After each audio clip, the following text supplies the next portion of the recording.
Bonjour à toutes et à tous. Juste avant de commencer, comme vous pouvez le constater, j'ai changé de stylo parce qu'on m'avait prévenu que celui que j'utilisais jusqu'à présent faisait pas mal de grincements sur la feuille. Donc dites-moi si pour celui-là c'est bon. Aujourd'hui, on va parler de théorie de Galois, c'est ce sur quoi vous avez cliqué.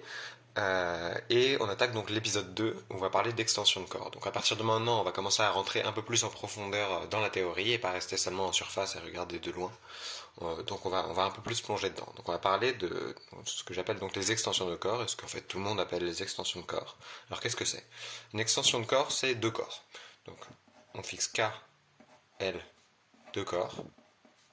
Alors de manière générale, les lettres comme ça avec les doubles barres, je vais les utiliser pour désigner les corps. Okay, donc corps, on a vu ce que c'était dans la vidéo précédente, et on suppose donc qu'il y en a un qui est inclus dans l'autre. Ça c'est une extension. Et cette extension, on va la noter L sur K. Donc c'est juste de la notation, ça veut juste dire que K est un corps, que L est un corps, et que K est contenu dans L, c'est tout. Voilà. Alors pourquoi c'est intéressant ça? On va voir, ça va être un peu la base de tout ce qu'on va faire en théorie de Galois. Alors juste rapidement, donner peut-être quelques petits exemples, tout bêtes. Donc des exemples, bon, vous en connaissez, hein. Vous pouvez vous amuser à en lister autant que vous voulez. Par exemple, Q, c'est un corps qui est contenu dans R, donc finalement on a une extension R sur Q. Okay. Ça c'est une extension de corps. Okay. Il y en a d'autres, hein, évidemment. R est contenu dans C, ça nous donne une autre extension de corps. C sur R, c'est une autre extension. Et en fait, il y en a pas mal d'autres, parce que par exemple, si vous regardez les fractions rationnelles à coefficient dans X, à coefficient dans C, C c'est un corps, il est contenu dans le corps des fractions rationnelles. Fraction rationnelle, je vous rappelle que c'est un polynôme divisé par un autre polynôme. Pourquoi ce truc-là c'est un corps? Parce que vous pouvez additionner des fractions rationnelles, vous pouvez diviser des fractions rationnelles non nulles entre elles, vous pouvez multiplier des fractions rationnelles, etc. Donc ça c'est bien un corps. Donc vous voyez, des extensions en fait il y en a pas mal. Donc ça c'est les plus basiques qu'on peut imaginer, mais par exemple, si je prends Q crochet racine de 2, qui est un truc qu'on va explorer un peu plus en profondeur plus tard, qui est l'ensemble des A plus B racine de 2, où A et B sont des entiers, ça c'est un corps. Je vous invite à le vérifier. On aura des méthodes beaucoup plus puissantes pour vérifier que ce truc-là est un corps plus tard. C'est un corps, il est contenu dans... il contient Q, hein, c'est clair. Q crochet racine de 2 contient Q. C'est contenu dans R, donc tout ça, ça nous donne plein d'extensions dans tous les sens. R sur Q crochet racine de 2, Q crochet racine de 2 sur Q.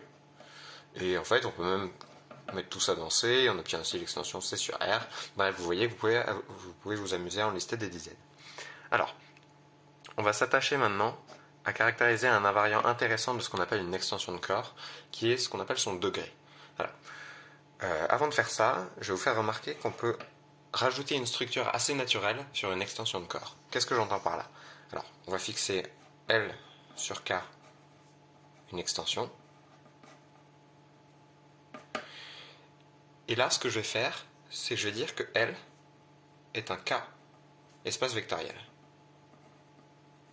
Bon, alors là, vous avez envie de me dire a priori que non, L c'est un corps, ça n'a pas de raison d'être spécialement un espace vectoriel, c'est pas des vecteurs qu'il y a dans L, hein, mais en fait, on peut les voir comme des vecteurs. Alors qu'est-ce que ça veut dire un K espace vectoriel? Il y a essentiellement deux choses à vérifier, après je vous laisse vérifier bien les axiomes un par un, mais c'est essentiellement, on peut additionner des éléments de L. Ok. Pour un espace vectoriel, on a besoin d'être capable d'additionner des vecteurs. Et deux choses, on peut multiplier un élément de L, donc un vecteur, par un scalaire du corps en dessous, donc c'est K. Scalaire de K. Bon, et ces deux choses-là, ça nous assure que L est un K espace vectoriel. Okay. Mais on peut le munir naturellement d'une structure de K espace vectoriel, c'est-à-dire qu'on peut additionner des éléments de L, et si on prend un scalaire dans K, on peut le multiplier, on peut multiplier un vecteur de L par ce scalaire. Voilà. Donc on peut voir vraiment ça comme un espace vectoriel. Alors a priori, ça n'a pas de... A priori, on voit pas trop pourquoi ça va être intéressant, ça a l'air d'être une construction complètement ad hoc, parce que là si je vous dis que, par exemple, C sur R, si on regarde ça avec C sur R, ça nous dit que C est un R espace vectoriel. Oui, bon, bah oui, c'est vrai. Hein. C, c'est R plus RI. Hein. C'est-à-dire que tout élément de C peut s'écrire sous la forme A plus BI avec A, B dans R, et ce de manière unique. Ok, bon, ça a l'air vrai. Bon, a priori, c'est pas super intéressant, mais peut-être on peut chercher à regarder un peu des invariants de cet espace vectoriel. Donc, par exemple, l'invariant par excellence d'un espace vectoriel, c'est sa dimension. Hein. Des espaces vectoriels sont isomorphes si et seulement si ils ont la même dimension. Donc, on peut peut-être s'intéresser à la dimension de cet espace vectoriel. Et c'est exactement ça qu'on va appeler le degré d'extension. Donc, le degré de l'extension, on va dire L sur K, est la dimension du K espace vectoriel L. Ok, bon, pourquoi pas. Ça nous donne à peu près une idée de à quel point cette extension est grosse, à quel point L est beaucoup plus gros que K. C'est ça que ça mesure, la dimension de L comme K espace vectoriel, ça mesure à quel point L est plus gros que K. Donc si on reprend notre exemple ici, C sur R, bon bah on a que C, c'est R en somme directe avec R fois I, ok. Bon bah ça c'est un R espace vectoriel de dimension 2. Hein. Ok. Donc le degré de C sur R, c'est 2. Ok. Alors, à partir de maintenant, je vais introduire une petite notation pour définir, pour écrire le degré de L sur K. Je vais l'écrire sous cette forme-là, avec des crochets. C'est ce que vous allez voir de manière générale dans les bouquins. C'est comme ça qu'on le note. Okay. Donc des crochets, L de point K, crochet. Okay. Donc là, nous, ce qu'on a obtenu, c'est que C de point R, donc le degré de C par rapport à R, c'est 2. Ok, bon, c'est pas super intéressant a priori. En fait, ça va l'être, hein, ça va être super utile plus tard, mais bon, on voit pas trop pour l'instant pourquoi on introduit ça. C'est un peu le seul invariant assez solide qu'on peut imaginer à partir du moment où on a muni L d'une structure de K espace vectoriel. Bon, bah, faisons d'autres calculs, hein, faisons d'autres exemples. Par exemple, si je prends Q crochet racine de 2. C'était, je vous rappelle, l'ensemble des A plus B racine de 2 où A, B sont dans Q. Ok. Bon, bah, on avait vu que ça, c'était une extension de Q. Hein. Cette chose-là, c'est une extension de corps. Bon, bah, on peut essayer de calculer son degré. Maintenant, la question, c'est Q crochet racine de 2 de point Q. Ça fait combien? Bon, bah, on va voir ça tout de suite. Manifestement, vu comment c'est écrit, on a que Q crochet racine de 2, c'est Q plus Q racine de 2. Ok. Mais maintenant, la question, c'est est-ce que cette somme-là, est-ce qu'elle est directe? Parce que ça nous donne que la dimension c'est O plus 2, mais pour que la dimension soit exactement égale à 2, il faut que la somme soit directe. Et ça, c'est vrai, car racine de 2 est irrationnelle. Okay. C'est l'irrationalité de 2 qui assure que cette somme-là est directe. Je vous laisse vérifier en exercice, et voir éventuellement en discuter dans les commentaires. Mais il n'y a rien de difficile une fois que vous savez que racine de 2 est irrationnelle.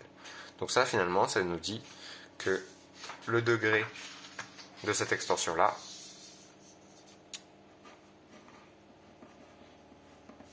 c'est 2. Donc on va décider de se restreindre au nombre algébrique pour l'instant. Donc je vais fixer x dans q bar. Alors q bar, c'est la notation à peu près standard pour désigner l'ensemble des nombres algébriques sur q. Et la question c'est est-ce que ce truc-là c'est un corps? Bon, bah on a déjà vu que c'était stable par plus, moins, fois, ça y a pas de problème. Hein. C'est juste que quand vous multipliez des polynômes en x, ça fait des polynômes en x. Quand vous additionnez des polynômes en x, ça fait des polynômes en x, etc. Mais maintenant, la question c'est est-ce que c'est stable par passage à l'inverse? Bon, bah alors, soit q de x dans q crochet x, où q est un polynôme à coefficient dans q, et on suppose que c'est non nul, pour avoir une chance d'avoir un inverse. Ok. Et maintenant la question c'est est-ce que 1 sur q de x est un polynôme en x? Est-ce que c'est donc q crochet x? Alors j'aurais peut-être pas dû prendre q parce que on risque de faire des confusions entre les deux, mais bon, tant pis, c'est pas grave. Alors, ça c'est pas évident. Et en fait, si vous décomposez P en produit de facteurs irréductibles, les PI sont irréductibles, et les alpha i sont des entiers. Okay, là j'utilise le fait que tout polynôme s'écrit comme produit de polynômes irréductibles. Bon bah il existe pi qui annule x. Ok. C'est juste l'intégrité de C si vous voulez. Le fait que C ait un corps, et pour qu'un produit de facteurs soit nul, il faut qu'un des facteurs soit nul. Ok. Bon bah pi il est irréductible. Ok. Okay, ce polynôme pi qu'on va supposer unitaire, quitte à le diviser par son coefficient dominant, c'est en fait ce qu'on appelle le polynôme minimal de x.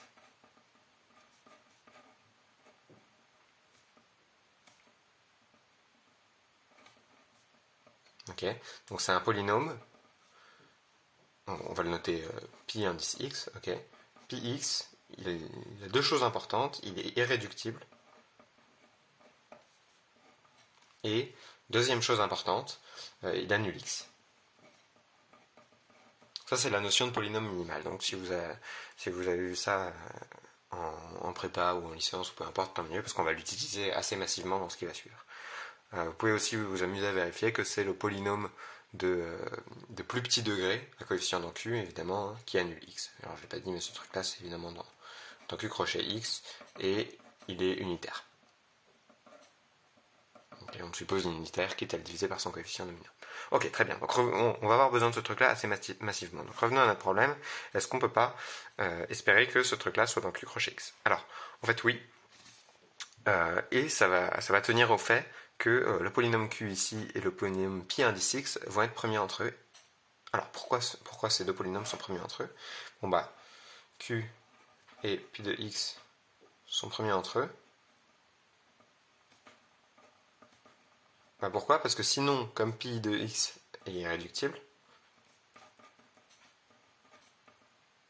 donc pi de x étant irréductible, on a forcément que pi de x divise q. Okay, s'ils ne sont pas premiers entre eux, ça veut dire qu'ils ont un facteur premier en commun, un facteur irréductible en commun, et ça peut être que pi indice x, puisque pi indice x est irréductible. Bon bah ça impose que q de x égale 0, et ça c'est impossible. Ok, donc ce que ça nous dit, c'est que ces deux choses-là sont premières entre eux, et donc bah, on a envie d'utiliser le théorème de Bézout, puisqu'on a à peu près que ça qui peut servir dans le cas où on a des polynômes premiers entre eux. Donc,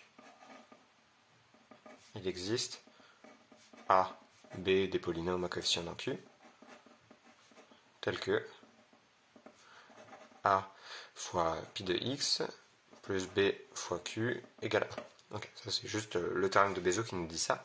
Et maintenant, si on revient à notre 1 sur Q de x, ça c'est rien d'autre que, bon, je vais écrire ça sous la forme B de x sur Q de x fois B de x, hein, ça mange pas de pain. Et cette chose-là, bon bah du coup on va l'écrire sous la forme B de x, et ici BQ on va l'écrire sous sa forme 1 moins A pi indice x de x. Ok, mais bon, ça c'est une multiplication de polynômes, hein. Donc finalement ça c'est bx sur 1 moins a de x fois pi x de x. Et cette chose-là, bah, c'est faite pour s'annuler en fait. C'est le polynôme minimal de x, donc finalement il s'annule. Et donc ça nous fait b de x, qui est bien un polynôme en x. Donc en fait c'est gagné. Donc là ce qu'on a montré, un petit lemme, on va pas lui donner le statut de théorème, parce que bon, c'est quelque chose qu'on va utiliser vraiment massivement, et qui n'est pas spécialement compliqué, et qui sert à plein de choses en fait. Si x est dans Q bar, donc c'est-à-dire est algébrique sur Q, alors Q, crochet x, est, je pourrais dire un corps, mais je préfère dire une extension de Q. C'est essentiellement la même chose, puisque ce truc-là contient évidemment Q. Voilà, donc ça c'est un peu le théorème qui va clore la vidéo d'aujourd'hui. Alors je vous invite à faire pas mal d'exemples de ces choses-là, donc prendre des x particuliers et essayer de regarder un petit peu cette chose-là. Et je vais vous laisser avec un exercice que je vais vous laisser traiter. N'hésitez pas à en parler dans les commentaires pour un peu assimiler toutes ces notions-là et pour être un peu plus à l'aise avec tout ce qu'on a fait jusqu'à maintenant. C'est regarder donc Q, crochet, racine cubique de 2. Donc on généralise un petit peu les exemples qu'on a vus ensemble. Bon, ça c'est évidemment c'est une extension de Q, okay, essentiellement par le lemme qui est ici. Et maintenant la question que je vous pose, c'est quel est le degré de cette extension. Voilà. Et autre chose du même genre, vous pouvez regarder le degré de l'extension Q crochet I par rapport à Q. Ok, donc ça va être la question 1, ça va être la question 2. Et maintenant, la question 3, c'est un peu plus difficile, peut-être que j'en parlerai dans la vidéo suivante, c'est si X est algébrique. Montrer que, en fait, le degré de l'extension Q crochet X qu'on a introduite là, c'est rien d'autre que le degré du polynôme minimal pi indice X que j'ai introduit juste avant. Voilà, donc je vous laisse traiter ces choses-là, et n'hésitez pas à me dire ce que vous en avez pensé dans les commentaires. Merci beaucoup, et à bientôt.